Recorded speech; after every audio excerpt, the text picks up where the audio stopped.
아들 손에 끌려 법원까지 갔습니다. 그런데 판사 앞에서 제 아들이 저를 죽은 사람으로 만들어 달라며 눈물을 흘리며 부탁하더군요. 그 순간 제 심장은 얼어붙었습니다. 제가 키운 아들이 제 앞에서 저를 이 세상에 없는 사람으로 만들어 달라고 애원하는 모습을 보며 저는 생각했습니다. 아, 내가 정말 잘못 살았구나. 내가 정말 바보였구나. 하지만 그 순간까지도 저는 몰랐습니다. 제 며느리가 새벽 3시에 제게 와서 속삭인 그 말의 진짜 의미를, 어머니, 도망가세요. 빨리 도망가세요. 그때만 해도 저는 며느리가 무슨 말을 하는 건지 이해할 수 없었거든요. 안녕하세요. 저는 올해 78살 된 할머니입니다. 이름은 그냥 박할머니라고 불러주세요. 제 이야기를 들려드리려고 합니다. 아마 믿기 어려우실 수도 있을 겁니다. 저도 겪고 나서야 이런 일이 정말 있구나 하며 실감했거든요. 저는 일생을 국밥집과 함께 보냈습니다. 25살에 시집 와서 시아버지가 하시던 작은 국밥집을 물려받았어요. 그때만 해도 정말 작았습니다. 테이블 5개에 의자 20개, 그게 전부였어요. 하지만 저희 부부는 그 작은 공간에서 꿈을 키웠습니다. 남편과 저는 새벽 4시에 일어나 장을 보러 갔습니다. 그때는 지금처럼 새벽 배송 같은 건 없었거든요.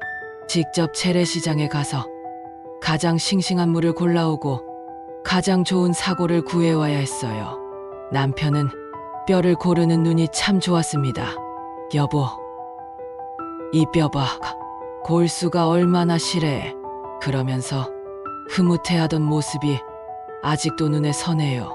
국밥집을 시작한 지 3년째 되던 해에 아들을 낳았습니다. 현수라고 이름을 지었어요. 현명하고 오래 살라는 뜻으로요. 그 아이가 태어났을 때의 기쁨이란 지금도 잊을 수가 없습니다.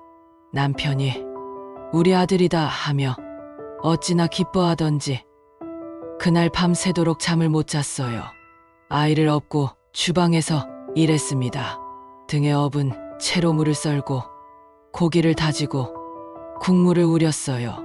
손님들이 저기 아기 업고 일하는 아주머니 참 대단하다며 칭찬해 주시곤 했지만 사실 저에게는 다른 선택이 없었거든요. 맡길 곳도 없었고 일손도 부족했으니까요. 현수가 5살 되던 해 남편이 쓰러졌습니다. 그날도 평소처럼 새벽에 장을 보러 갔다가 갑자기 하며 주저앉더니 그대로 정신을 잃었어요. 심근경색이었습니다. 병원에 실려갔지만 소용없었어요. 34살의 나이로 세상을 떠났습니다. 갑자기 혼자가 되었습니다. 5살 아들과 빚더미, 그리고 작은 국밥집. 그게 남편이 제게 남긴 전부였어요. 장례식장에서 시어머니가 제게 말씀하셨습니다. 얘야, 가게는 그만 정리하고 친정으로 돌아가거라. 이 어린 것까지 데리고 혼자 어떻게 살겠니? 하지만 저는 고개를 저었습니다. 어머니, 전 여기서 현수를 키우겠습니다. 이 가게는 아이 아버지가 평생 키운 거예요. 함부로 포기할 수 없어요. 시어머니는 한숨을 쉬시며 고집불통이구나 하셨지만 저는 마음을 바꾸지 않았어요. 그렇게 혼자서 아이를 키우며 가게를 지켜나갔습니다. 정말 힘들었어요. 현수가 열이 나면 등에 업고 일했고 아이가 학교에 갈 나이가 되자 오전에는 학교 보내고 오후에는 가게 한편에 작은 책상을 마련해 숙제를 시켰어요. 그 작은 공간이 현수에게는 놀이터이자 공부방이었습니다. 현수는 참 착한 아이였어요. 어린 나이에도 엄마가 힘든 걸 알았는지 절대 떼를 쓰지 않았습니다. 다른 집 아이들처럼 장난감을 사달라거나 놀러 가자고 하지도 않았어요. 그냥 조용히 한 구석에 앉아서 그림을 그리거나 책을 읽었습니다. 가끔 손님들이 어머, 이 아이 참 얌전하네. 엄마 도와주려고 그러나 봐 하시면 현수는 수줍게 웃으며 고개를 끄덕였어요. 국밥집 일은 정말 고된 일이었습니다. 새벽 4시부터 밤 9시까지 쉬는 날도 없이 일했어요. 하지만 그만큼 보람도 있었습니다. 단골 손님들이 사장님, 오늘 국밥 특히 맛있네요 라고 하시면 하루 종일 기분이 좋았거든요. 특히 추운 겨울날 연탄가스에 중독된 할아버지를 업고 온 손자가 할아버지 살려주세요 하며 울 때 뜨거운 국밥 한 그릇 먹여드리고 병원까지 모시고 간 일도 있었어요. 그런 일들이 쌓이고 쌓여서 이 일이 단순히 돈벌이가 아니라 사람을 살리는 일이구나 하는 생각이 들었습니다. 현수가 중학생이 될 무렵 가게가 조금씩 알려지기 시작했어요. 입소문이 났거든요. 거기 국밥 진짜 맛있어. 사장님이 직접 뼈 고르고 우려낸 국물이야. 손님이 늘면서 가게도 조금씩 넓혔습니다. 테이블을 10개로 늘리고 김치 냉장고도 새로 샀어요. 현수는 그런 엄마를 보며 자랐습니다. 엄마, 나도 나중에 국밥집 할 거야.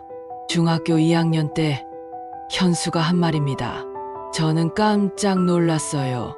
현수야, 엄마는 너가 공부 잘해서 의사나 선생님 되길 바라는데. 그러자 현수가 말했습니다. 엄마가 이렇게 힘들게 일하는 게 부끄럽지 않아. 오히려 자랑스러워. 우리 가게 국밥 먹고 기운 내는 사람들 보면 나도 기분 좋아. 그때만 해도 저는 정말 행복했습니다. 아들이 제가 하는 일을 이해해주고 자랑스러워한다니 더 바랄 게 없었어요. 현수는 고등학교를 졸업하고 바로 가게 일을 도왔습니다. 대학은 가지 않겠다고 했어요. 엄마 혼자 너무 힘들어 하시잖아. 나도 이제 어른이니까 같이 일할래. 사실 대학 보내고 싶었지만 경제적으로 여유가 없었던 것도 사실이었어요. 현수가 그런 마음을 헤아려 준 것 같아서 고마우면서도 미안했습니다. 20살부터 현수와 함께 일했어요. 현수는 정말 일을 잘했습니다. 아버지를 안 봤는데도 장사하는 감각이 타고났더라고요. 엄마, 요즘 사람들은 깔끔한 걸 좋아해요. 가게 인테리어 좀 바꿔봐요. 요즘엔 배달도 해야 한다던데 배달 한번 시작해볼까요? 그런 제안들이 모두 적중했어요. 가게가 점점 번창했습니다. 20대 중반에 현수가 여자친구를 데려왔어요. 미선이라는 아가씨였는데 첫인상이 참 차갑게 느껴졌어요. 인사도 어색하게 하고 말도 별로 없고. 하지만 현수가 좋아하니까 저도 마음을 열으려고 노력했습니다. 미선 씨, 우리 현수가 어떤지 아시죠? 착하고 성실한 아이예요. 그러면 미선 씨는 어색하게 웃으며 네, 알고 있어요 라고만 대답했어요. 현수와 미선이 결혼한 게 이제 15년 전이에요. 결혼식 날 저는 정말 기뻤습니다. 마침내 우리 현수가 가정을 꾸리는구나. 이제 좀 안정적으로 살 수 있겠구나. 그런 생각을 했어요. 미선이가 좀 차가워 보이긴 하지만 시간이 지나면 가족이 되겠지 했거든요. 결혼 후에 미선이는 국밥집 일을 거의 도와주지 않았어요. 저는 요리를 못해서요 라며 사양했거든요. 하지만 계산은 정확하게 챙겼어요. 매일 저녁마다 어머니, 오늘 매출이 어떻게 됐어요? 하며 장부를 확인했습니다. 그때는 며느리가 살림에 관심이 많구나, 대견하다고 생각했어요. 손자 민준이가 태어났을 때는 정말 기뻤습니다. 현수가 아빠가 된 거니까요. 민준이는 할머니인 저를 무척 따랐어요. 할머니, 할머니 하며 제 치마를 붙잡고 다녔죠. 가게에서도 민준이가 뛰어다니는 소리가 끊이지 않았어요. 손님들도 사장님 손자 참 이쁘네요 하며 좋아해 주셨고요. 그렇게 10여 년이 흘렀습니다. 가게는 점점 커졌어요. 이제는 동네에서 제법 유명한 국밥집이 되었어요. 현수도 장사 수완이 좋아서 단골 손님들이 많이 늘었고 매출도 꾸준히 올랐습니다. 하지만 그와 함께 미선이의 태도도 조금씩 변하기 시작했어요. 어머니, 이제 나이도 많으신데 이런 힘든 일 그만하시고 쉬세요. 미선이가 가끔씩 그런 말을 했어요.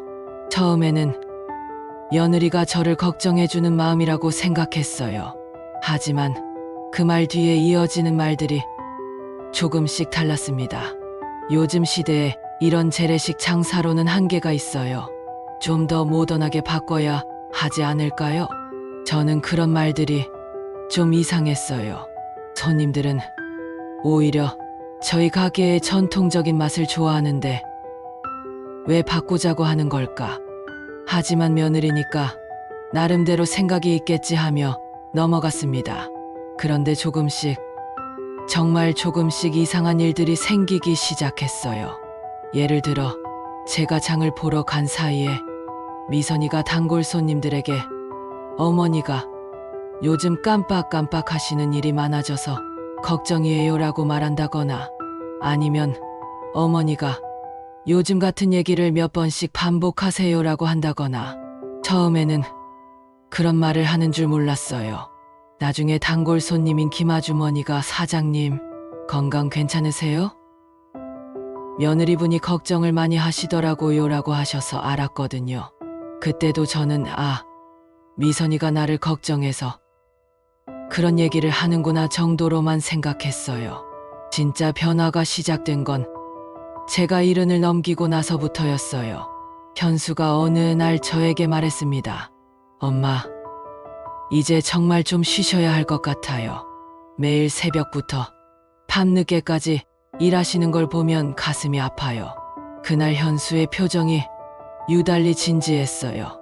엄마가 쓰러지시면 어떡해요? 이제 가게는 제가 충분히 할 수 있으니까 엄마는 편히 쉬세요. 저는 그 말을 듣고 마음이 복잡했어요. 한편으로는 아들이 저를 걱정해주는 마음이 고마웠지만 다른 한편으로는 제가 아직 충분히 일할 수 있다는 생각이 들었거든요. 현수야, 엄마는 아직 건강해. 그리고 이 일이 좋아. 손님들이 맛있다고 하실 때마다 보람을 느끼는데 갑자기 그만두라고 하니 어떻게 해야 할지 모르겠구나. 저는 솔직한 마음을 털어놨어요. 그러자 현수가 좀 더 설득적으로 말했습니다. 엄마, 그러니까 완전히 손 떼라는 게 아니에요. 가게 운영은 제가 맡고 엄마는 가끔씩 맡아주시고 조언해 주시면 되잖아요. 그리고 현수가 잠깐 말을 멈췄다가 계속했어요. 그리고 가게 명의도 이제 제 이름으로 바꾸는 게 좋을 것 같아요. 세금 문제도 있고 나중에 뭔가 문제가 생겼을 때 복잡할 수도 있거든요. 그 말을 듣는 순간 가슴이 철렁했어요. 가게 명의를 바꾼다는 것은 단순히 서류상의 문제가 아니잖아요. 이 가게는 제 인생 그 자체였는데 그걸 넘겨달라고 하니, 하지만 현수는 제 아들이고 언젠가는 물려줘야 할 것들이니까 크게 문제될 것도 없다고 생각했어요. 현수야, 엄마가 좀 더 생각해 볼게. 갑자기 모든 걸 정리하기엔 마음의 준비가 안 됐어. 저는 시간을 벌려고 했어요. 하지만 현수는 생각보다 적극적이었어요. 엄마, 너무 오래 미루면 안 돼요. 미선이도 걱정을 많이 해요. 어머니가 너무 무리하신다고. 미선이 얘기가 나오니까 더 복잡해졌어요. 며느리까지 저를 걱정한다는 것은 정말로 제가 너무 무리하고 있는 건가 하는 생각이 들었거든요. 그날 밤 저는 잠을 제대로 이루지 못했어요. 정말로 이제 그만둬야 할 때가 온 건가? 아니면 조금 더 버텨볼 수 있는 건가? 그런 생각들이 머릿속을 맴돌았어요. 며칠 뒤 미선이가 저에게 직접 얘기했어요. 어머니, 요즘 정말 많이 힘드시죠? 제가 봐도 예전만 못하신 것 같아요. 걸음걸이도 그렇고 가끔 깜빡하시는 것도 늘어나시고. 미선이는 참 조심스럽게 말했어요. 하지만 그 말들이 제게는 날카로운 칼처럼 느껴졌어요. 미선아, 엄마가 그렇게 심하게 늙어 보이니? 저는 반쯤 농담조로 물었지만 사실은 마음이 아팠어요. 미선이는 아니에요. 그런 뜻이 아니라 하며 당황했지만 이미 분위기는 어색해졌어요. 그 이후로 집안 분위기가 미묘하게 변했어요. 현수와 미선이가 제가 없을 때 무슨 얘기를 하는지는 모르겠지만 제가 나타나면 갑자기 대화를 멈추는 일이 많아졌어요. 그리고 미선이가 저를 보는 눈빛이 예전과 달라졌어요. 걱정스러운 표정이라고 해야 할까? 아니면 조금 답답해하는 표정이라고 해야 할까? 어느 날은 이런 일도 있었어요. 제가 국물간을 맞추다가 소금을 좀 많이 넣었거든요. 그 정도는 충분히 조절할 수 있는 일이었는데 미선이가 어머니, 괜찮으세요? 요즘 이런 실수가 자주 있으신 것 같은데 라고 말했어요. 저는 그냥 잠깐 딴 생각을 했네라고 대답했지만 미선이는 현수에게 눈짓을 했어요. 그날 저녁 현수가 다시 저에게 말했습니다. 엄마, 이제 정말 결정하셔야 할 것 같아요. 미선이도 그렇고 저도 그렇고 엄마가 너무 무리하시는 것 같아서 걱정돼요. 가게 일은 이제 저희가 할 테니까 엄마는 편히 쉬세요. 그때 현수가 들고 온 게 서류였어요. 이건 가게 명의 이전 서류예요. 그리고 이건 엄마 명의로 되어 있는 통장들을 제 명의로 바꾸는 서류고요. 나중에 세금 문제나 상속 문제 생기기 전에 미리 정리해두는 게 좋대요. 서류를 보는 순간 머리가 하얗게 변했어요. 가게뿐만 아니라 통장까지 모두 넘기라는 거였거든요. 현수야, 이건 좀 너무 갑작스럽지 않니? 가게는 그렇다고 쳐도 통장까지 왜 바꿔야 하는 거야? 현수는 차분하게 설명했어요. 엄마, 요즘엔 노인분들 명의로 된 계좌들을 노린 사기꾼들이 많대요. 그리고 만약에 엄마가 혹시라도 치매 같은 게 오시면 그때는 은행 업무도 복잡해져요. 미리 정리해두는 게 안전해요. 치매라는 말을 들었을 때 정말 충격이었어요. 제 아들이 저를 치매 환자 취급하고 있다는 게 믿어지지 않았거든요. 현수야, 엄마가 그렇게 심하게 보이니? 엄마는 아직 정신 멀쩡해. 그러자 미선이가 끼어들었어요. 어머니, 그런 뜻이 아니에요. 그냥 만약에 대비해서 미리 정리해 두자는 거예요. 요즘 뉴스 보면 그런 일들이 정말 많잖아요. 미선이의 목소리는 부드러웠지만 왜인지 소름이 돋았어요. 그날 밤 저는 정말 많은 생각을 했어요. 과연 내가 잘못 생각하고 있는 건가? 아들과 며느리가 나를 걱정해서 하는 말인데 내가 너무 고집 부리고 있는 건가? 하지만 한편으로는 뭔가 이상하다는 생각도 들었어요. 왜 이렇게 급하게 모든 걸 정리하려고 하는 걸까? 고민하다가 동네 김아주머니에게 상의해봤어요. 아주머니, 제가 요즘 많이 늙어 보이나요? 아들이 치매 걱정까지 하면서 모든 재산을 자기 명의로 바꾸자고 하는데 김아주머니는 깜짝 놀라며 말했어요. 아니, 무슨 소리야? 사장님이 왜 치매야? 얼마나 정정하신데 오히려 나보다 훨씬 정신이 맑잖아. 김아주머니의 말을 듣고 조금 안심이 되었어요. 하지만 동시에 더 의심스러워지기도 했어요. 정말로 아들이 저를 걱정해서 그러는 건지 아니면 다른 이유가 있는 건지 결국 저는 현수의 제안을 받아들이기로 했어요. 아들을 믿어보자는 마음이었어요. 그날 현수와 미선이 그리고 저는 함께 은행에 갔습니다. 서류에 도장을 찍으면서도 마음 한편이 불안했지만 가족이니까 믿어야 한다고 생각했어요. 가게 명의도 바뀌고 통장 명의도 바뀌고 나니까 정말로 제가 빈손이 된 기분이었어요. 물론 현수가 엄마, 걱정하지 마세요.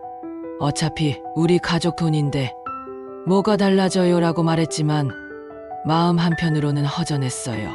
그리고 현수가 또 다른 제안을 했어요.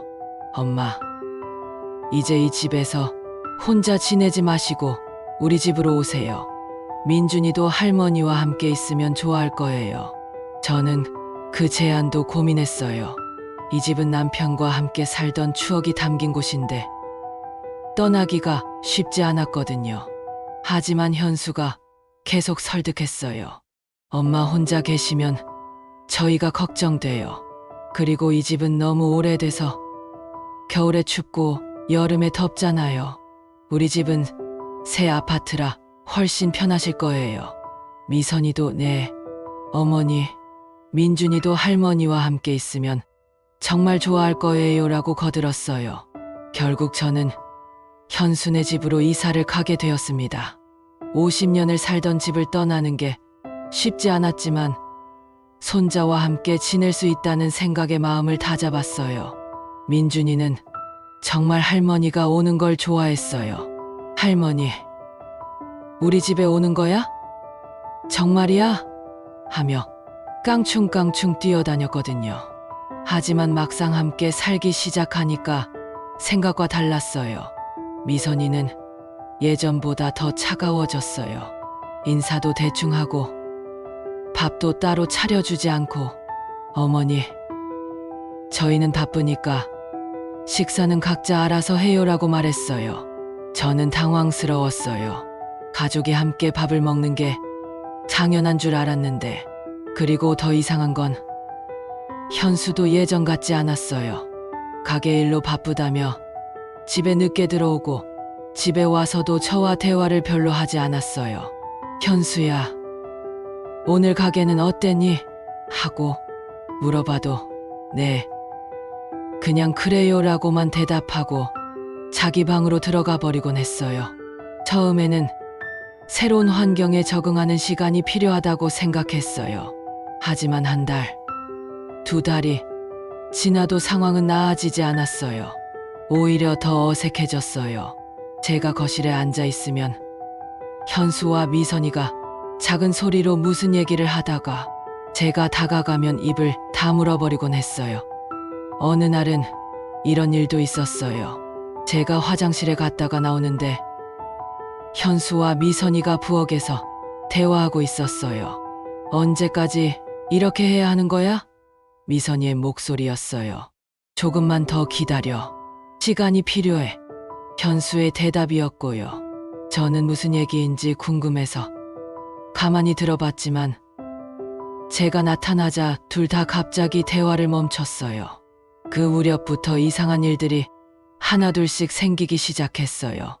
예를 들어 제가 분명히 어딘가에 두었던 물건이 다른 곳에서 발견된다거나 제가 한 말을 기억하지 못한다고 현수가 말한다거나 엄마, 어제 그 얘기 하셨잖아요.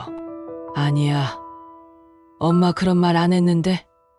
엄마, 기억 안 나세요? 분명히 말씀하셨는데 처음에는 정말로 제가 깜빡한 건가 싶었어요. 나이가 들면 그럴 수도 있으니까. 하지만 점점 그런 일이 자주 생기니까 이상했어요. 저는 원래 기억력이 좋은 편이었거든요. 가게 단골 손님들 이름은 물론이고 누가 언제 와서 뭘 주문했는지까지 다 기억하는 편이었는데 그런데 어느 날 정말 충격적인 걸 발견했어요. 제가 우연히 현수 방에 들어갔다가 책상 위에 놓인 서류를 봤는데 그게 정신과 진료 예약 서류였어요. 제 이름으로 되어 있더라고요. 박 환자, 치매 의심으로 진료 예약이라고 적혀 있었어요. 그 순간 머리가 하얗게 변했어요. 현수가 제 모르게 저를 정신과에 치매 환자로 예약해 놓은 거예요. 저는 서류를 든 채로 현수를 기다렸어요.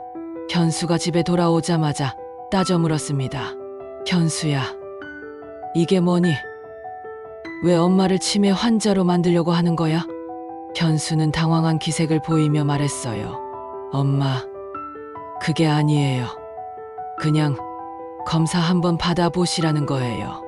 요즘 건망증이 심해지셔서 걱정돼서. 무슨 건망증이야? 엄마가 언제 그랬어? 엄마, 어제도 같은 얘기를 3번이나 반복하셨잖아요. 저는 그런 기억이 전혀 없었어요. 하지만 현수는 계속 우겼어요. 엄마, 정말 걱정돼서 그러는 거예요. 미선이도 그렇고 저도 그렇고 엄마가 예전 같지 않다는 걸 느끼고 있어요. 미선이도 거들었어요. 어머니, 그냥 한번 검사 받아보세요. 아무것도 아니면 다행인 거고. 그날 밤 저는 정말 많은 생각을 했어요. 혹시 정말로 제가 치매에 걸린 건가? 그래서 기억하지 못하는 일들이 생기는 건가? 하지만 아무리 생각해도 저는 정신이 멀쩡했어요. 가게 일도 완벽하게 기억하고 있었고 옛날 일들도 생생하게 기억하고 있었거든요. 그 이후로 집안 분위기가 더욱 이상해졌어요. 현수와 미선이가 저를 대하는 태도가 완전히 달라졌거든요. 마치 정말로 치매 환자를 대하는 것처럼. 어머니, 조심하세요. 어머니, 그건 위험해요. 어머니, 혼자 외출하시면 안 돼요. 같은 말들을 계속했어요. 특히 미선이는 제가 혼자 밖에 나가는 걸 극도로 싫어했어요. 어머니, 길을 잃어버리시면 어떡해요? 그냥 집에 계세요. 저는 황당했어요. 평생을 이 동네에서 살았는데 길을 잃어버린다니. 하지만 미선이는 요즘 치매 초기 증상 중에 길 잃어버리는 게 있대요라며 우겼어요. 그래서 저는 점점 집에만 갇혀 지내게 됐어요. 답답해서 가게라도 가보려고 하면 어머니, 가게는 저희가 알아서 할 테니까 걱정하지 마세요라고 말리더라고요. 가끔 몰래 가게에 가봤는데 예전과 너무 달라져 있었어요. 일단 메뉴가 바뀌어 있었어요. 제가 평생 끓여온 우거지 갈비탕, 콩나물국밥 같은 건 없어지고 대신 프리미엄 한우국밥, 전복 삼계탕 같은 비싼 메뉴들만 있더라고요. 가격도 2배 이상 올라 있었고요. 단골 손님들에게 물어보니 사장님이 바뀌고 나서 너무 비싸져서 이제 잘 안 와요라고 하더라고요. 그 얘기를 듣고 가슴이 철렁했어요. 50년 동안 쌓아온 단골 손님들이 떠나고 있다니. 집에 돌아와서 현수에게 물어봤어요. 현수야, 가게 메뉴 왜 다 바꿨어? 단골 손님들이 다 떠난다는데. 그러자 현수가 짜증스럽게 대답했어요. 엄마, 시대가 바뀌었어요. 요즘엔 저렴한 걸로는 수익이 안 나요. 하지만 우리 가게 손님들은 서민들이었잖아. 그분들이 부담스러워하면 어떡해? 저는 걱정됐어요. 현수는 코웃음을 쳤어요. 엄마, 그런 손님들 상대에서는 언제까지 고생만 해야 해요. 이제는 좀 더 고급스럽게 운영하려고요. 그때 깨달았어요. 현수가 생각하는 장사와 제가 생각하는 장사가 완전히 다르다는 걸. 저는 동네 사람들과 함께 살아가는 장사를 했는데 현수는 돈만 생각하는 장사를 하고 있었어요. 더 충격적인 건 며칠 뒤에 알게 됐어요. 동네 김아주머니가 급하게 제게 전화를 했어요. 사장님, 큰일 났어요. 가게에 빚쟁이들이 와서 난리예요. 저는 깜짝 놀라서 가게로 뛰어갔어요. 가게 앞에는 정말로 무서운 사람들이 와 있었어요. 현수 씨 어디 있어요? 돈 언제 갚을 거예요? 하며 소리를 지르고 있었거든요. 저는 그제야 알았어요. 현수가 엄청난 빚을 지고 있다는 걸. 나중에 알아보니 현수는 가게 운영을 핑계로 여러 곳에서 돈을 빌렸더라고요. 가게 리모델링 비용, 고급 재료 구입비, 새로운 장비 구입비라며 몇억 원을 빌렸는데 실제로는 그 돈으로 주식 투자를 했다가 모두 날렸다는 거예요. 그 사실을 알고 나니 모든 게 이해됐어요. 왜 갑자기 저에게 가게와 재산을 넘기라고 했는지, 왜 저를 치매 환자로 만들려고 했는지.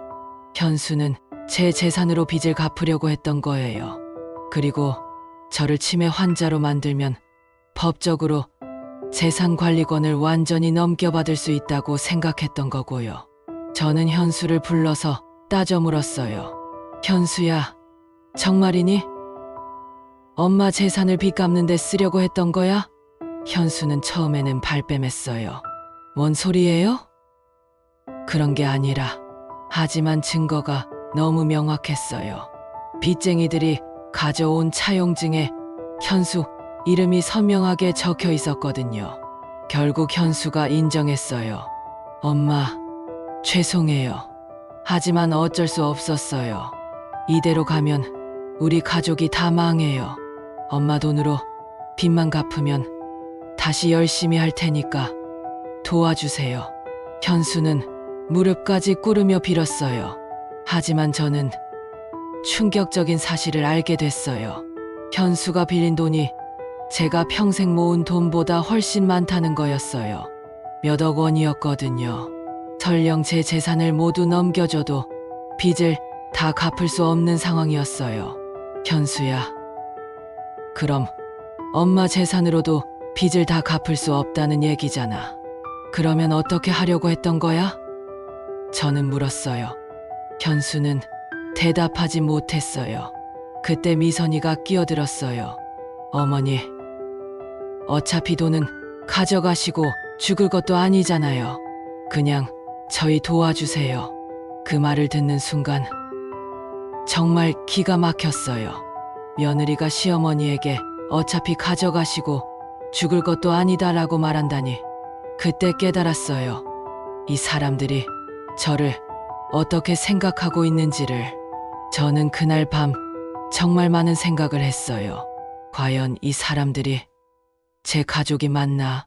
제가 평생 키운 아들이 저를 이렇게 이용하려고 했다니. 그리고 며느리는 처음부터 제 재산만 노리고 있었던 거구나. 다음 날 아침, 더 황당한 일이 벌어져요. 현수가 갑자기 저에게 말했어요. 엄마, 오늘 병원 가실 거예요. 정신과 예약 잡아놨어요. 저는 단호하게 거절했어요. 안 가겠어. 엄마는 정신병 없어. 하지만 현수는 강압적이었어요. 엄마, 가셔야 해요. 안 가시면 어떻게 한다는 거야? 제가 물었어요. 현수는 잠깐 망설이다가 말했어요. 안 가시면 저희가 어떻게 할지 모르겠어요. 그 말투가 위협적이었어요. 저는 그제야 현실을 정확히 파악했어요.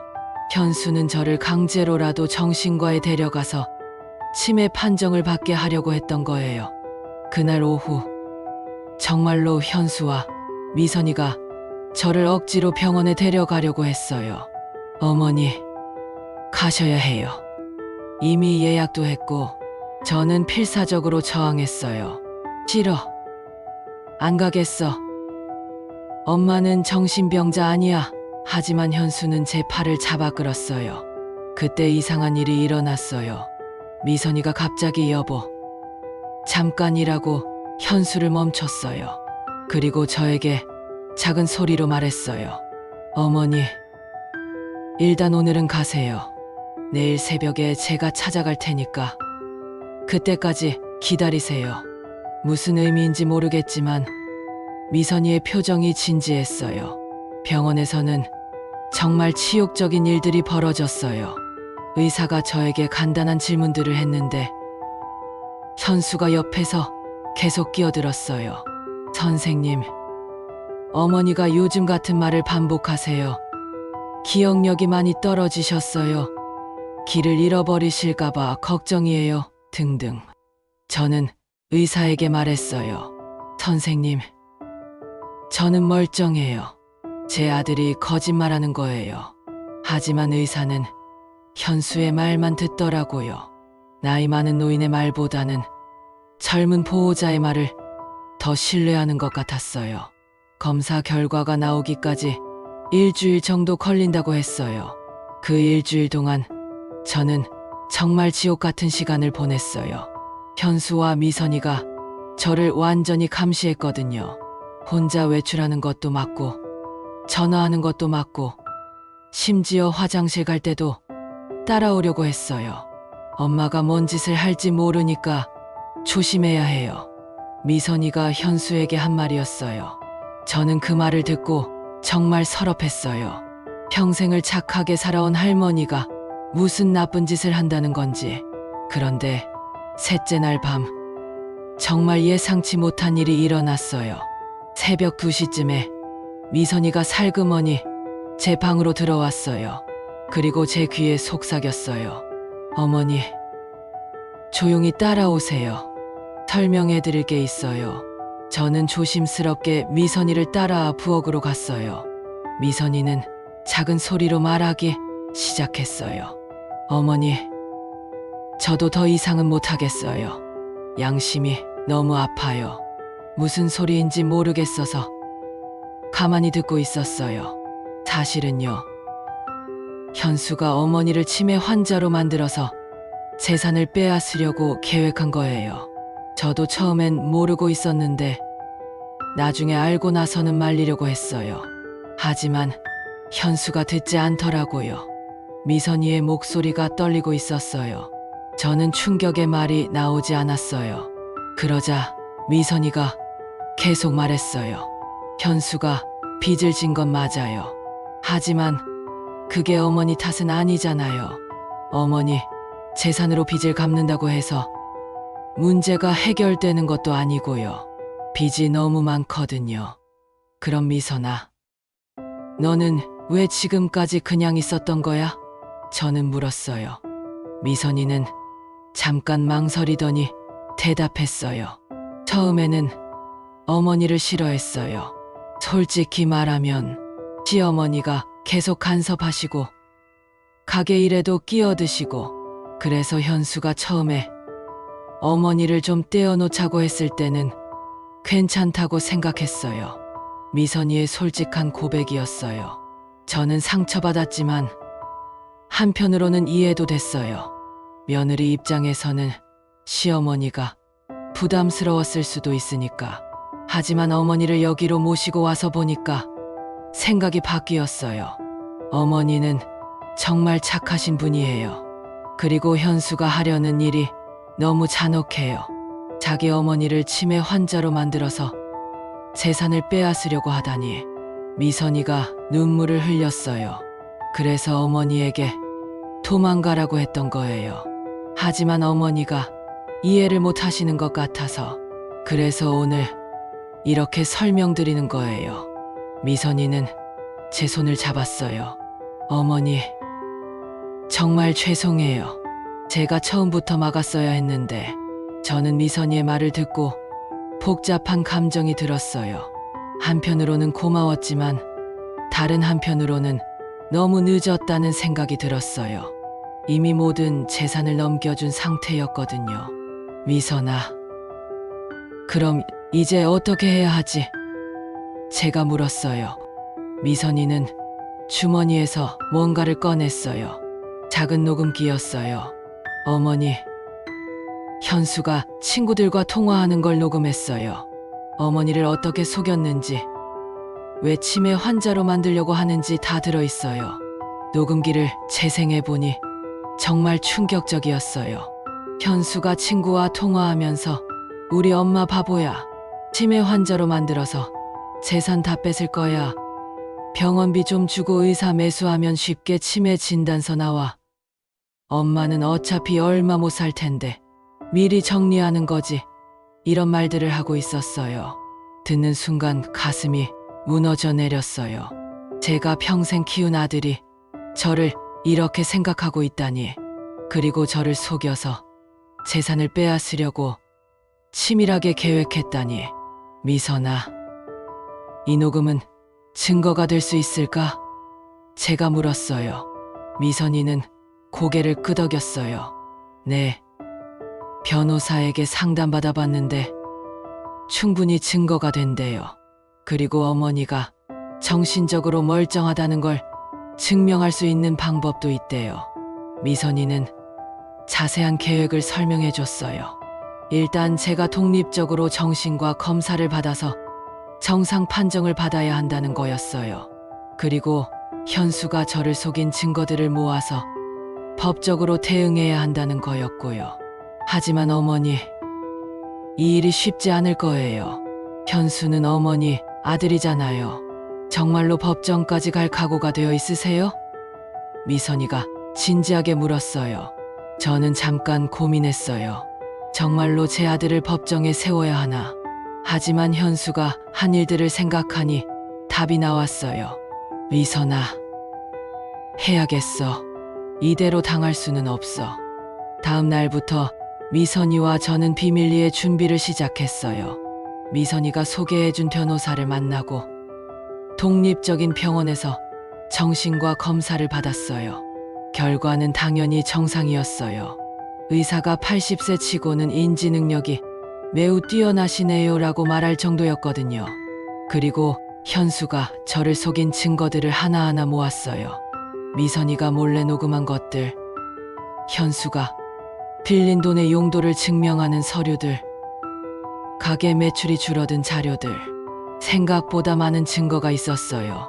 하지만 일주일 후 첫 번째 병원에서 검사 결과가 나왔어요. 현수가 기뻐하며 말했어요.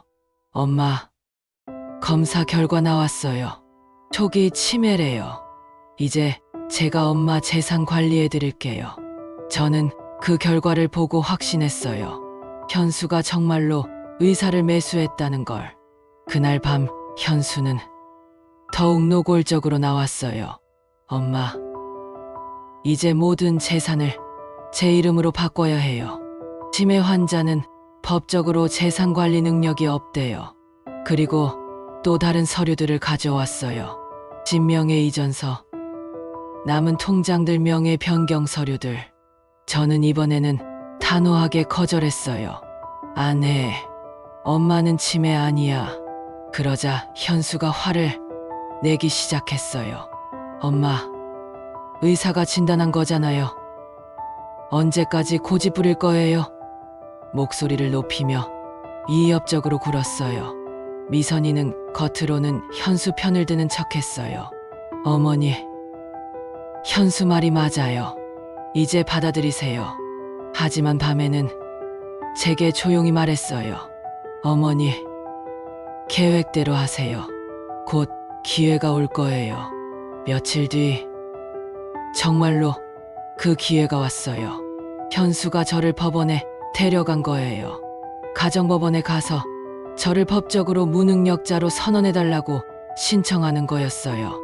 엄마가 치매에 걸렸으니 재산 관리를 제가 대신하겠다는 취지였죠. 법원 가는 차 안에서 현수가 말했어요. 엄마, 법관님 앞에서는 그냥 조용히 계세요. 괜히 말 많이 하면 더 이상하게 보여요. 저는 그 말을 듣고 가슴이 아팠어요. 제 아들이 저에게 법관 앞에서 입 다물고 있으라고 하다니. 법원에 도착해서 대기실에서 기다리는 동안 현수는 계속 주변 사람들에게 말했어요. 우리 어머니가 치매에 걸리셔서 걱정이에요. 요즘 계속 이상한 소리를 하시거든요. 등등. 마치 정말로 걱정하는 효자인 것처럼 연기했어요. 드디어 법정에 들어갔어요. 판사님이 중년 남성분이었는데 선수가 준비한 서류들을 보시더니 저에게 몇 가지 질문을 했어요. 어르신, 오늘이 몇 월 며칠인지 아세요? 대통령이 누구인지 아세요? 여기가 어디인지 아세요? 등등. 저는 모든 질문에 정확하게 대답했어요. 하지만 현수가 옆에서 계속 끼어들었어요. 판사님, 어머니가 평소에는 정말 심해요. 오늘만 특별히 정신이 맑으신 것 같아요. 어머니가 같은 말을 계속 반복하시고 길도 자주 잃어버리세요. 판사님이 현수에게 물었어요. 의사 진단서가 있나요? 현수가 득이양양하게 진단서를 내밀었어요. 네, 여기 있습니다. 초기 치매 진단서입니다. 판사님이 진단서를 검토하시는 동안 저는 가슴이 두근거렸어요. 그때 갑자기 법정 문이 열렸어요. 미선이가 변호사와 함께 들어온 거예요. 판사님, 잠깐 기다려주세요. 이 사건에 중요한 증거가 있습니다. 현수는 깜짝 놀라며 미선아, 너 왜 여기 있어? 라고 물었어요. 미선이가 말했어요. 여보, 미안해. 더 이상은 못하겠어.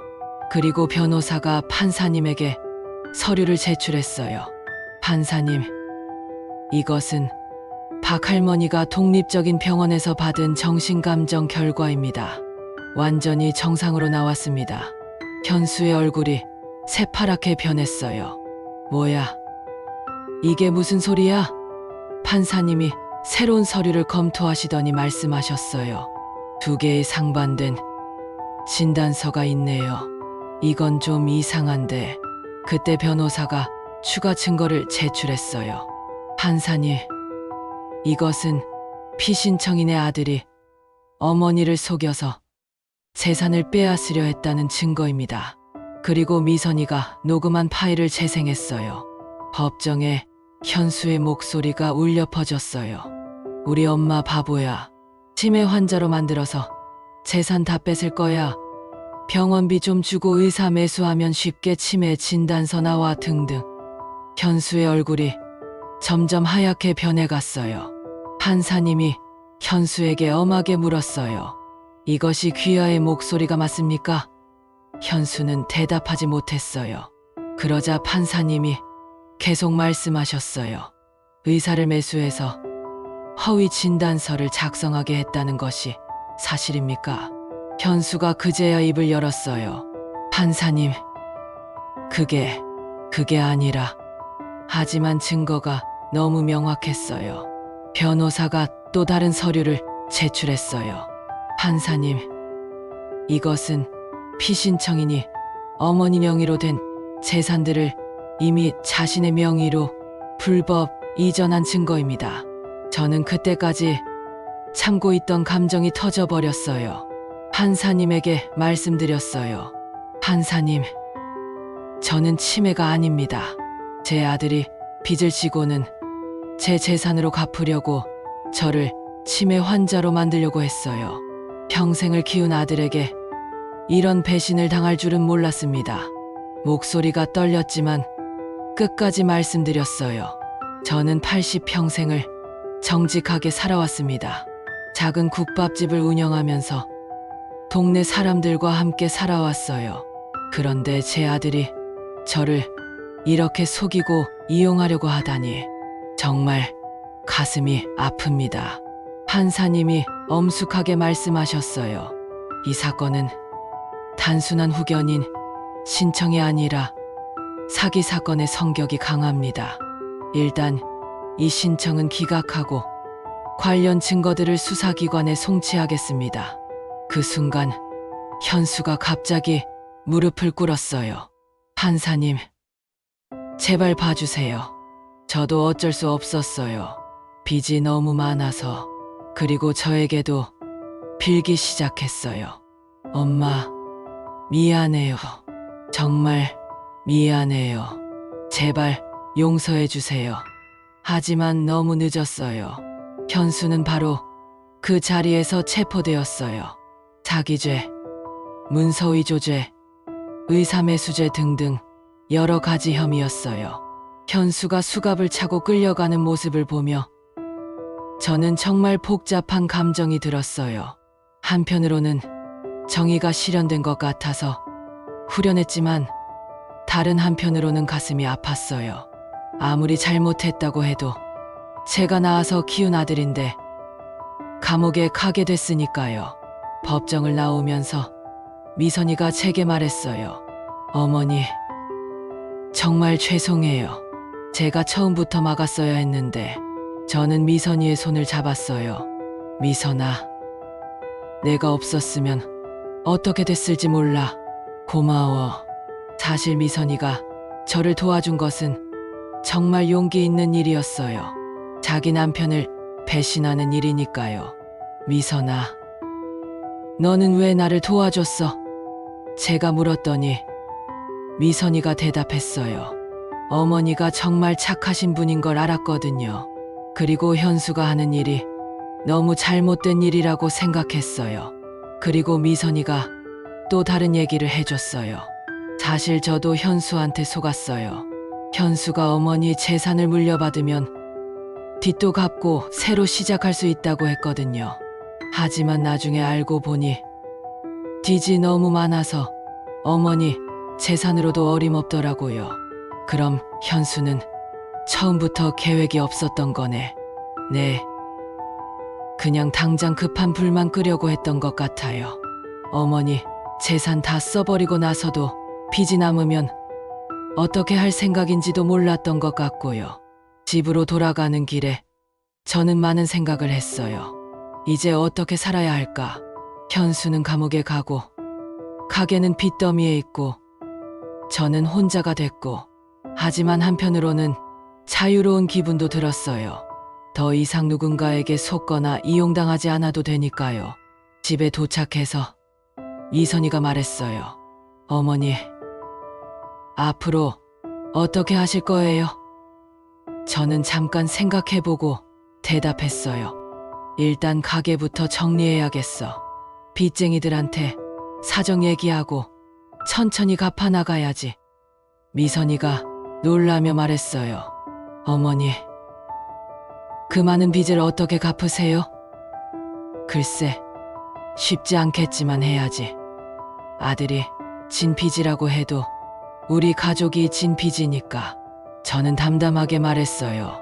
그런데 미선이가 또 다른 제안을 했어요. 어머니, 제가 도와드릴게요. 현수 없이는 못 살 줄 알았는데 어머니와 함께라면 할 수 있을 것 같아요. 미선아, 너까지 고생할 필요 없어. 아니에요. 어머니, 제가 하고 싶어서 하는 거예요. 그렇게 미선이와 저는 함께 새로운 계획을 세웠어요. 일단 가게를 다시 예전 스타일로 돌려놓기로 했어요. 고급 메뉴들을 없애고 서민들이 부담 없이 먹을 수 있는 국밥집으로 되돌리기로 했거든요. 빚쟁이들과도 만나서 사정을 설명했어요. 현수가 저를 속이고 빚을 진 것이지만 그래도 가족이니까 책임지겠습니다. 다만 한 번에 갚을 수는 없으니 분할로 갚게 해주세요. 다행히 대부분의 빚쟁이들이 이해해줬어요. 특히 현수가 어머니를 속였다는 얘기를 듣고는 오히려 저를 동정해주는 사람들도 있었어요. 가게를 다시 정리하는 일은 쉽지 않았어요. 현수가 바꿔놓은 인테리어를 원래대로 되돌리고 메뉴도 예전대로 바꾸고 떠나간 단골 손님들에게 다시 오라고 알리는 일까지. 하지만 미선이가 정말 열심히 도와줬어요. 미선이는 생각보다 일을 잘했어요. 어머니, 요즘 SNS라는 게 있는데 이걸로 홍보해보면 어떨까요? 젊은 세대답게 새로운 아이디어들을 많이 내놨어요. 그리고 무엇보다 손님들을 대하는 태도가 정말 좋았어요. 처음에는 어색했어요.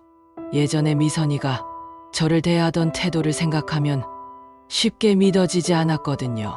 하지만 시간이 지날수록 미선이가 진심으로 변했다는 걸 알 수 있었어요. 어느 날 미선이가 저에게 말했어요. 어머니, 사실 저 어머니한테 죄송한 마음이 많아요. 처음부터 어머니를 좋아하지 않았거든요. 그런데 이번 일을 겪고 나니까 어머니가 얼마나 좋은 분인지 알겠어요. 미선아, 그런 마음 가지지 마. 며느리가 시어머니를 처음부터 좋아하기는 쉽지 않지. 그건 당연한 거야. 저는 미선이를 위로했어요. 중요한 건 지금이야. 지금 우리가 서로 이해하고 도와주고 있다는 게 그렇게 몇 달이 지나면서 가게가 조금씩 활기를 되찾았어요. 예전 단골 손님들이 하나둘씩 돌아오기 시작했거든요. 사장님, 진짜 오랜만이에요. 역시 예전 맛이 그리웠어요 하시면서 좋아해 주셨어요. 특히 김아주머니는 정말 기뻐하셨어요. 사장님, 사위한테 속을 뻔했다면서? 아이고, 참 고생 많이 했네. 그리고 동네 사람들도 제 사정을 알고는 더욱 많이 와주셨어요. 민준이 문제도 있었어요. 아빠가 감옥에 가게 되니까 많이 혼란스러워했거든요. 할머니, 아빠는 언제 와? 하며 자주 물어봤어요. 저는 민준이에게 어떻게 설명해야 할지 몰라서 고민이 많았어요. 미선이가 민준이에게 설명했어요. 민준아, 아빠가 잘못된 일을 해서 지금 반성하고 있어. 나중에 반성 다 하고 나면 돌아올 거야. 다행히 민준이는 어린 나이에도 상황을 어느 정도 이해하는 것 같았어요. 그리고 민준이가 저와 더 가까워졌어요. 할머니, 나 할머니랑 있는 게 더 좋아. 하며 저에게 매달렸어요. 아빠가 없는 빈자리를 할머니가 채워주고 있다고 생각하는 것 같았어요. 현수는 감옥에서 가끔 편지를 보냈어요. 엄마, 정말 죄송합니다. 제가 너무 잘못했습니다. 감옥에서 반성하고 있습니다. 같은 내용이었어요. 처음에는 그 편지들을 보면 가슴이 아팠지만 시간이 지날수록 감정이 무뎌졌어요. 어느 날 변호사가 찾아와서 말했어요. 할머님, 현수 씨가 감옥에서 합의를 요청하고 있습니다. 형량을 줄이고 싶어서요. 저는 고민했어요. 정말로 현수를 용서해야 할까? 미선이는 어머니가 결정하세요라고 말했지만 저는 쉽게 결정할 수 없었어요. 아무리 잘못했다고 해도 제 아들인데 감옥에서 고생하고 있을 생각을 하니 마음이 아팠거든요. 하지만 며칠 고민한 끝에 결정을 내렸어요. 합의는 안 하겠습니다. 현수가 정당한 처벌을 받아야 해요. 그래야 진짜로 반성하겠죠. 쉽지 않은 결정이었지만 옳은 일이라고 생각했어요. 시간이 흘러서 1년 정도 지났을 때 정말 놀라운 일이 생겼어요. 가게 매출이 선수가 운영할 때보다 더 좋아진 거예요. 미선이와 제가 함께 열심히 하니까 손님들이 더 많이 오게 된 거죠. 어머니, 우리 정말 잘하고 있는 것 같아요. 미선이가 기뻐하며 말했어요. 맞아, 미선아. 우리가 함께 하니까 더 좋은 것 같아. 저도 정말 기분이 좋았어요. 그리고 빚도 예상보다 빨리 갚아나갈 수 있었어요. 매달 조금씩이지만 꾸준히 갚으니까 빚쟁이들도 할머니 정말 대단하시네요라며 칭찬해 주셨어요. 어느 날 미선이가 저에게 중요한 얘기를 했어요. 어머니, 저 재혼 생각 없어요. 그냥 어머니와 민준이와 함께 살고 싶어요. 깜짝 놀랐어요. 미선아, 너 아직 젊은데 그러면 안 되지. 아니에요. 어머니, 저는 이제 어머니가 진짜 가족이라고 생각해요. 현수보다 어머니가 더 좋은 사람이에요. 미선이의 진심이 느껴졌어요. 어머니와 함께 이 가게 계속 운영하고 싶어요. 그리고 민준이도 할머니와 함께 있는 걸 더 좋아하거든요. 정말 감동적이었어요. 며느리가 시어머니와 평생 함께 살겠다고 하다니. 처음에는 서로 어색했던 우리가 이렇게 진짜 가족이 될 줄은 몰랐어요. 현수가 출소한 건 2년 뒤였어요. 형량이 3년이었는데 모범수로 일찍 나온 거였어요. 출소하는 날 현수가 가게로 찾아왔어요. 많이 야위어 있었고 표정도 많이 달라져 있었어요. 엄마, 정말 죄송합니다. 현수가 무릎을 꿇고 빌었어요. 감옥에서 정말 많이 반성했습니다. 제가 얼마나 나쁜 짓을 했는지 깨달았어요.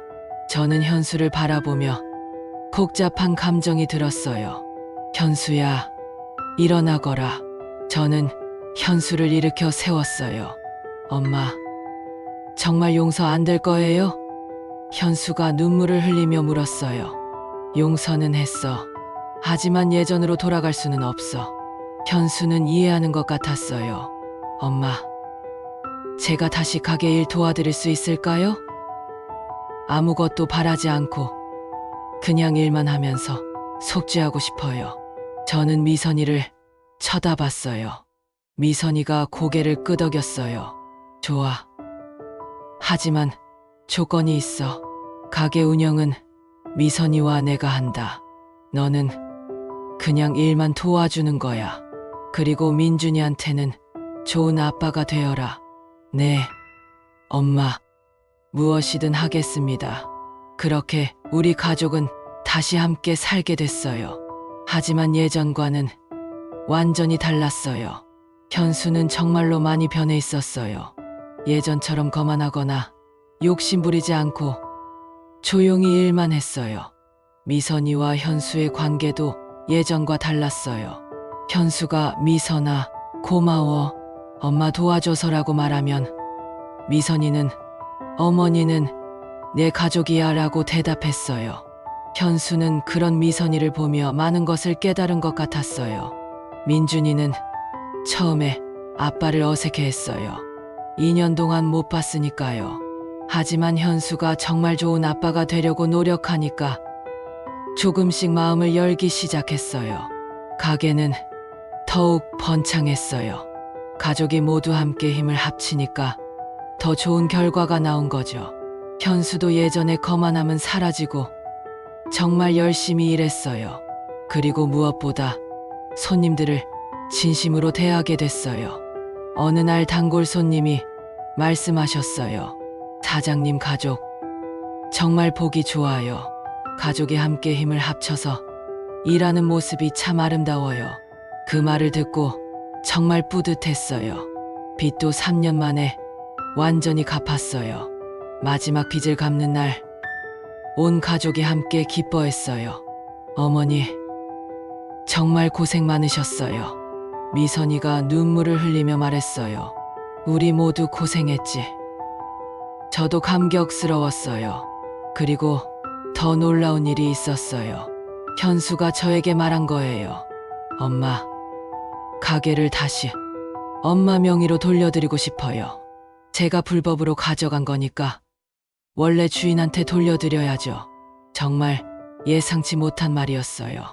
현수야, 이제는 괜찮다. 우리 모두 함께 하는 거니까. 아니에요. 엄마, 이건 원칙의 문제예요. 제가 잘못한 걸 바로잡아야 해요. 결국 가게는 다시 제 명의로 돌아왔어요. 하지만 저는 유언장을 작성했어요. 나중에 제가 죽으면 가게는 미선이가 물려받도록 하는 유언장이었어요. 미선이가 정말로 이 가게를 지켜나갈 자격이 있다고 생각했거든요. 그렇게 몇 년이 더 흘렀어요. 지금 저는 82살이 됐어요. 현수는 정말로 변했어요. 더 이상 욕심부리지 않고 가족을 진심으로 사랑하게 됐어요. 미선이는 제게 진짜 딸 같은 존재가 됐고요. 민준이는 이제 중학생이 됐는데 할머니를 무척 자랑스러워해요. 가게도 지금까지 잘 운영되고 있어요. 동네에서 가장 유명한 국밥집이 됐어요. 하지만 여전히 서민적인 가격을 유지하고 있어요. 그게 저희 가게의 정체성이니까요. 가끔 그때 일을 생각해봐요. 만약 미선이가 저를 도와주지 않았다면 어떻게 됐을까? 아마 저는 정말로 치매 환자로 몰려서 재산을 모두 빼앗기고 아무것도 모른 채 살아갔을 거예요. 그리고 현수도 결국 더 큰 범죄를 저질렀을지도 모르고요. 지금 생각해보면 그 사건이 우리 가족에게는 오히려 전환점이 됐어요. 진짜 가족이 무엇인지 깨닫게 해준 사건이었거든요. 미선이가 가끔 말해요.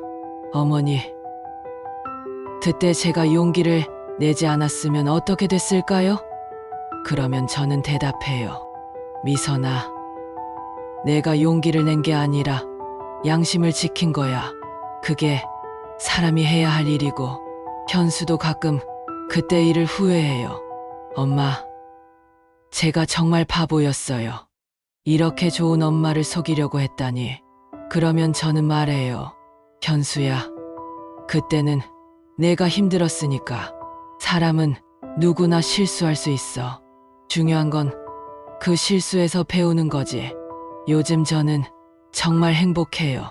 가족들이 모두 건강하고 가게도 잘 되고 무엇보다 서로를 진심으로 사랑하게 됐어요. 예전에는 형식적인 가족이었다면 지금은 진짜 가족이 된 거죠. 특히 미선이와의 관계가 가장 큰 변화예요. 처음에는 어색했던 며느리가 이제는 제 마음을 가장 잘 이해해주는 딸이 됐어요. 현수보다도 미선이와 더 많은 얘기를 나누고 더 깊이 소통해요. 어머니, 오늘 뭐 드시고 싶으세요? 미선아, 너는 뭐 먹고 싶어? 이런 사소한 대화들이 정말 소중해요. 예전에는 서로 눈치만 보고 어색했는데 지금은 정말 편안해요. 민준이도 많이 자랐어요. 이제는 할머니와 엄마를 도와서 가게 일도 조금씩 해요. 할머니, 제가 설거지 도와드릴게요. 엄마, 제가 테이블 정리할게요 하며 적극적으로 도와줘요. 그런 민준이를 보면 정말 기특해요. 현수는 이제 완전히 다른 사람이 됐어요. 예전에는 항상 돈 얘기, 사업 얘기만 했는데 지금은 가족 얘기, 손님 얘기를 많이 해요. 엄마, 오늘 단골 손님이 엄마가 만든 김치가 정말 맛있다고 하시더라고요. 이런 식으로요. 그리고 현수가 가끔 말해요. 엄마, 제가 감옥에 있을 때 가장 후회했던 게 엄마 마음을 아프게 한 거였어요. 돈은 다시 벌 수 있지만 엄마 마음은 다시 돌릴 수 없을까봐 너무 무서웠어요. 저는 그런 현수를 보며 생각해요. 사람은 정말 변할 수 있구나.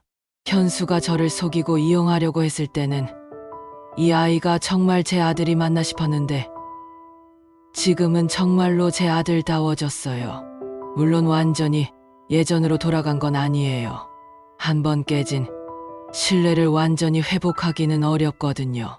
하지만 서로 노력하면서 조금씩 나아지고 있어요. 그리고 무엇보다 현수가 진심으로 반성하고 있다는 게 느껴져요. 요즘 가게에 새로운 단골 손님들도 많이 생겼어요. 젊은 손님들도 많이 와요. 할머니, 여기 국밥 정말 맛있어요. 할머니가 직접 끓이신 거예요? 하며 관심을 보여줘요. 그럴 때마다 정말 뿌듯해요. 특히 대학생들이 많이 와요. 할머니, 저희 용돈이 별로 없는데 여기는 저렴하고 맛있어서 자주 와요. 그런 말을 들으면 가슴이 따뜻해져요. 제가 추구하던 국밥집이 바로 이런 거였거든요. 서민들이 부담 없이 와서 든든하게 먹을 수 있는 곳. 가끔 옛날 일을 회상해봐요. 남편과 함께 처음 가게를 시작했을 때, 선수를 키우며 혼자 가게를 운영했을 때, 현수와 함께 일했을 때, 그리고 현수에게 속았을 때 정말 많은 일들이 있었어요. 하지만 지금 생각해보면 모든 일이 다 의미가 있었던 것 같아요. 힘들고 아픈 일들도 있었지만 그런 일들을 겪어야 진짜 가족이 될 수 있었던 것 같아요. 요즘 제가 가장 감사하게 생각하는 건 미선이에요. 만약 미선이가 용기를 내서 저를 도와주지 않았다면 저는 지금도 현수에게 속아서 살고 있을지도 몰라요. 아니면 정말로 치매 환자 취급받으며 살고 있을지도 모르고요. 미선아, 정말 고마워. 가끔 제가 그렇게 말하면 미선이는 어머니, 그런 말씀 하지 마세요. 저야말로 어머니한테 감사해요라고 대답해요. 어머니가 저를 진짜 딸처럼 대해주셔서 행복해요. 그리고 민준이를 보면서도 많은 걸 느껴요. 아이는 정말 순수해요. 어른들이 복잡하게 생각하는 것들을 아이는 단순하게 받아들여요. 할머니는 좋은 사람이야. 엄마는 착해. 아빠도 이제 착해졌어. 이런 식으로요. 민준이가 가끔 물어봐요. 할머니, 왜 아빠가 할머니한테 나쁜 짓을 했어요? 그럴 때마다 어떻게 설명해야 할지 고민돼요. 너무 어린 나이에 어른들의 복잡한 사정을 다 이해시킬 수는 없으니까요. 민준아, 아빠가 그때 많이 힘들었어. 그래서 잘못된 선택을 한 거야. 하지만 지금은 후회하고 반성해서 다시 좋은 아빠가 됐잖아. 이렇게 설명하면 민준이는 고개를 끄덕여요. 가끔 동네 분들이 저에게 물어봐요. 사장님, 그래도 아들이 그런 짓을 했는데 어떻게 다시 받아들였어요? 쉽지 않은 질문이에요. 사실 저도 한동안 고민을 많이 했거든요. 글쎄요. 아무리 잘못했어도 제가 낳아서 키운 아들인데, 그리고 진심으로 반성하는 것 같아서요. 사람은 누구나 실수할 수 있잖아요. 중요한 건 그 실수에서 배우는 거죠. 이렇게 대답하면 대부분 이해해 주세요. 하지만 정말 솔직히 말하면 쉽지 않았어요. 한동안은 현수를 봐도 그때 일이 생각나서 마음이 아팠어요. 특히 현수가 저를 치매 환자로 만들려고 했던 일은 정말 용서하기 어려웠어요. 그래도 시간이 지나면서 조금씩 마음이 풀렸어요. 현수가 정말로 변했다는 걸 확인할 수 있었거든요. 그리고 무엇보다 가족이 함께 있을 때가 가장 행복하다는 걸 깨달았어요. 지금 저희 가게는 동네에서 가장 유명한 집이 됐어요. 멀리서도 사람들이 찾아와요. 여기가 그 유명한 할머니 국밥집이에요? 하며 처음 오는 손님들도 많아요. 그럴 때마다 정말 뿌듯해요. 50년 넘게 이 자리를 지켜온 보람이 있구나 하는 생각이 들어요. 그리고 이 모든 게 혼자서는 불가능했을 일이라는 것도 잘 알아요. 가족들이 함께 힘을 합쳤기 때문에 가능한 일이었어요. 요즘 제가 가장 관심 있는 일은 미선이에게 국밥 끓이는 법을 가르쳐 주는 거예요. 미선아, 국물 우리는 건 정말 정성이 중요해. 마음을 담아서 끓여야 해. 네, 어머니, 열심히 배우겠어요. 미선이는 정말 성실하게 배워요. 처음에는 서툴렀지만 지금은 제가 없어도 혼자서 국밥을 끓일 수 있을 정도가 됐어요. 어머니, 제가 끓인 국밥 맛 어때요? 아주 좋아. 이제 정말 잘하는구나. 그리고 미선이에게 가게 운영하는 법도 차근차근 가르쳐주고 있어요. 손님 응대하는 법, 재료 관리하는 법, 위생 관리하는 법 등등. 나중에 제가 없어도 이선이가 혼자서 가게를 운영할 수 있도록요. 어머니, 저 정말 잘할 수 있을까요? 가끔 미선이가 걱정할 때가 있어요. 미선아, 너는 이미 잘하고 있어. 그리고 나는 내가 이 가게를 잘 지켜나갈 거라고 믿어. 그러면 미선이가 용기를 내요. 현수도 이제는 미선이를 정말 존중해요. 미선아, 너 정말 대단해. 엄마한테 이렇게 잘 배우고 있다니.